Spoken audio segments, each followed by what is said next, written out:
하나님 말씀 보도록 하겠습니다. 오늘 아침 주님께서 우리 주시는 말씀은 야고보서 2장 10절부터 13절까지의 말씀입니다.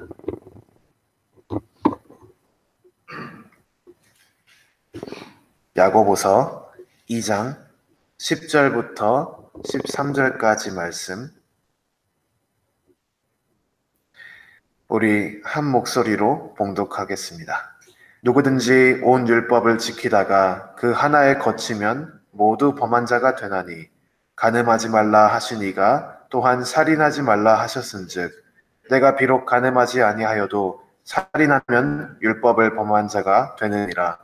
너희는 자유의 율법대로 심판받을 자처럼 말도 하고 행하기도 하라. 긍휼을 행하지 아니하는 자에게는 긍휼 없는 심판이 있으리라.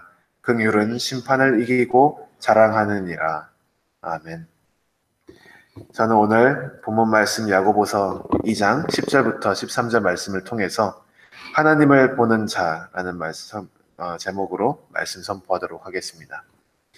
하나님을 보는 자라는 말이 담고 있는 내용이 여러 가지가 있는데요. 그 중에 한 가지를 오늘 본문 말씀이 이야기를 하고 있습니다. 10절부터 13절 말씀 우리가 읽었는데, 그 말씀을 바르게 이해하기 위해서는 그 전에 오는 1절부터 9절 말씀도 봐야 합니다. 일주일 전에 우리가 봤지만 1절부터 9절 내용은 뭐냐면, 우리가 만약에 사람의 외관만 보고 그 외모로 사람을 취하면 그것은 율법을 어기는 것이 되며 그것은 죄가 된다는 것을 이야기를 하고 있습니다. 이게 왜 율법을 어기는 것이냐? 야고보의 말로는 하나님께서 이 모든 율법을 서로 사랑하라, 그리고 하나님을 사랑하라, 이렇게 요약을 했는데, 그 서로 사랑하라는 말씀대로 산다면 타인을 그냥 외관만으로 판단하지 않는다는 거예요. 조금 부족해 보이기도 하고, 아니면 조금 이렇게 돈이 없어 보이기도 하고, 옷이 좀 예쁘지 않을 수도 있는데, 그런 것 가지고 사람을 판단을 해서 그 사람을 하찮게 여기고 그 사람을 막대한다면 그것은 그 사람을 향한 사랑이 어디 있느냐, 이렇게 야고보가 질문하는 것이죠. 따라서 외모로 사람을 판단하고 취하는 것은 율법에 어긋나는 것이다. 하나님께서 서로 사랑하라고 말하셨는데 그 사랑하라는 명령에 어긋나는 일이다, 이렇게 이야기를 합니다. 그리고 나서 이제 계속해서 오늘 본문 말씀으로 오는데, 계속 율법에 대한 이야기를 합니다. 10절 말씀 보니까 누구든지 온 율법을 지키다가 그 하나에 거치면 모두 범한 자가 되나니, 여기서 야고보가 말하는 건 율법이 다양하게 여러 가지 있는데 그 중에 하나라도 율법을 지키지 못하면 율법을 모두 다 지키지 못한 자가 된다라는 이야기를 합니다. 좀 극단적이죠. 많은 율법들이 있는데 그 중에 하나만 지키지 못했다고 해서 모두 범한 자가 된다? 좀 극단적인 말인 것 같긴 한데, 그 이유를 보면 우리가 좀 이해를 할 수 있습니다. 11절 말씀에 야고보는 이렇게 말합니다. 간음하지 말라 하신 이가 또한 살인하지 말라 하셨은즉, 네가 비록 간음하지 아니하여도 살인하면 율법을 범한 자가 되느니라. 야고보가 바라보는 것은 무엇이냐? 표면적으로 드러난 율법 자체를 보는 것이 아니라 율법을 주신 율법 뒤에 계신 하나님을 바라보는 것을 이야기하고 있습니다. 율법은 다양하게 여러 가지가 있지만 하나를 어긴 게 모든 것을 어긴 것이 되는 이유는 같은 분이 모든 율법을 주셨기 때문입니다. 간음하지 말라 하신 이가 살인하지 말라 하신 이와 동일하고, 한 분 하나님께서 이 율법을 주셨기 때문에 율법에 대해서 하나라도 어긋나게 행동을 한다면 하나님에 대한 죄를 짓는 것이고, 그것은 곧 율법을 주신 하나님에 대한 죄이기 때문에 율법을 모두 지키지 못한 자가 된다, 이야기를 하는 것입니다.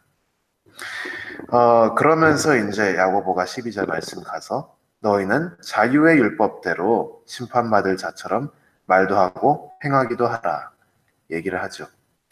율법에 대한 얘기가 계속 나오는데 12절 말씀에는 자유의 율법대로라고 이야기를 합니다. 이 자유의 율법이 무엇인가? 바로 하나님께서 요약하신 그 율법의 내용이죠. 서로 사랑하라. 서로 사랑하라라는 그 율법의 내용대로 그 율법의 기준대로 심판받을 자처럼 말도 하고 행하기도 하라. 그 반대되는 건 무엇입니까? 사랑이 없는 것. 그러니까 13절 말씀에 긍휼을 행하지 아니하는 자에게는 긍휼 없는 심판이 있으리라 이야기를 하죠. 긍휼이 없는 심판과 서로 사랑하라는 그 자유의 율법 앞에 있는 그 심판이 두 개가 지금 대조되고 있는 것입니다. 여기서 우리는 율법의 참된 목적에 대해서 조금 볼 필요가 있습니다. 야고보는 계속해서 율법에 대해서 얘기하는데 율법을 구약에 나온 그 율법의 하나라도 지키지 못하면 모두 다 범한 자가 되는 것인데 대신 하나님께서 정말 그 율법을 주신 의도가 무엇인가? 하나님께서 그 율법을 주신 목적이 무엇인가? 그것을 바라보라는 것입니다. 하나님께서 율법을 주신 이유는 그 율법이 바로 우리로 하여금 하나님을 사랑하고 이웃을 사랑하게 만들기 때문이라는 것을 우리가 봐야 합니다. 표면적으로 우리가 그 문자적으로 해석해서 행동으로 다 지켜나가는 것, 그것 할 수 있습니다. 근데 그것 하는 것이 율법의 궁극적인 목적이 아니라는 것이죠. 마치 우리가 사람을 외관으로 판단하고 그걸로 사람을 취하듯이 우리도 말씀을 그냥 외관으로만 판단하고 외적으로만 우리가 행동을 할 수가 있습니다.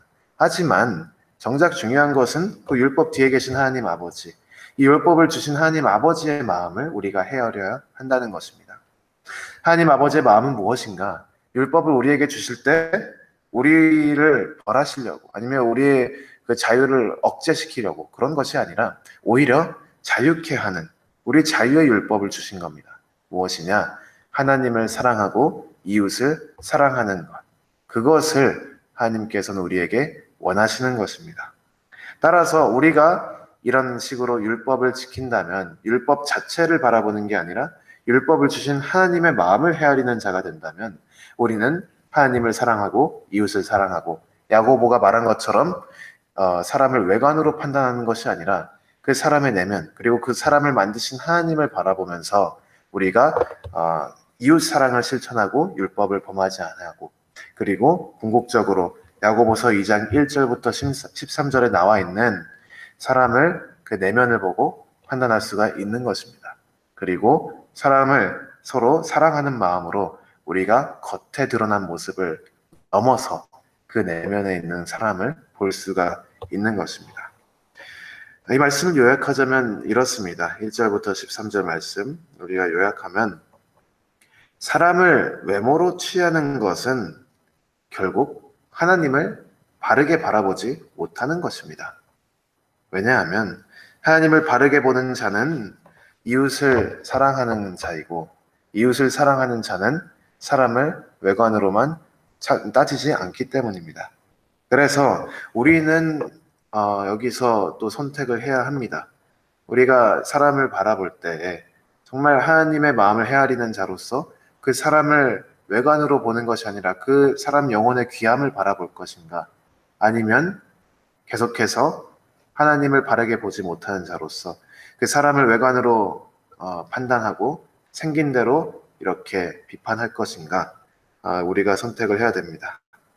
하나님을 우리가 바르게 본다면 하나님이 우리에게 율법을 주신 그 의도와 목적을 파악할 것이고 그것이 우리로 하여금 하나님을 바라보는 자, 하나님을 바르게 바라보는 자가 되게 하는 것이고 또 우리가 하나님을 바르게 바라보면 그에 합당한 삶이 나타납니다. 삶의 모습으로 나타나는데 그것이 바로 긍휼을 베풀고 이웃을 사랑하고 하나님을 사랑하는 그런 사람으로 우리가 변화된다는 것입니다. 따라서 긍휼의 율법대로 그 자유의 율법대로 우리가 심판받을 자처럼 자유롭게 사랑, 오직 예수 그리스도의 사랑으로 우리가 구원을 받지 않았습니까? 오직 은혜로 우리가 구원을 받지 않았습니까? 그 자유의 율법대로 심판받을 자처럼 말도 하고 행하기도 하게 되는 것입니다. 다만 그러지 못하면 우리는 긍휼을 행하지 아니하는 자가 되므로 긍휼이 없는 심판이 있을 것입니다. 야고보는 우리에게 경고하고 있습니다. 하나님 말씀 우리에게 주셨습니다. 하나님께서 우리에게 하나님을 사랑하고 이웃을 사랑하라 명령하셨습니다. 우리는 이제 그 말씀에 응답하여서 더욱더 하나님을 사랑하려고 노력하고 애쓰고 또 이웃을 사랑하는 그런 실천하는 삶을 살아가는 우리가 되어야 합니다. 그렇게 하나님을 바라보는 자가 되시기를 주님의 이름으로 축원합니다.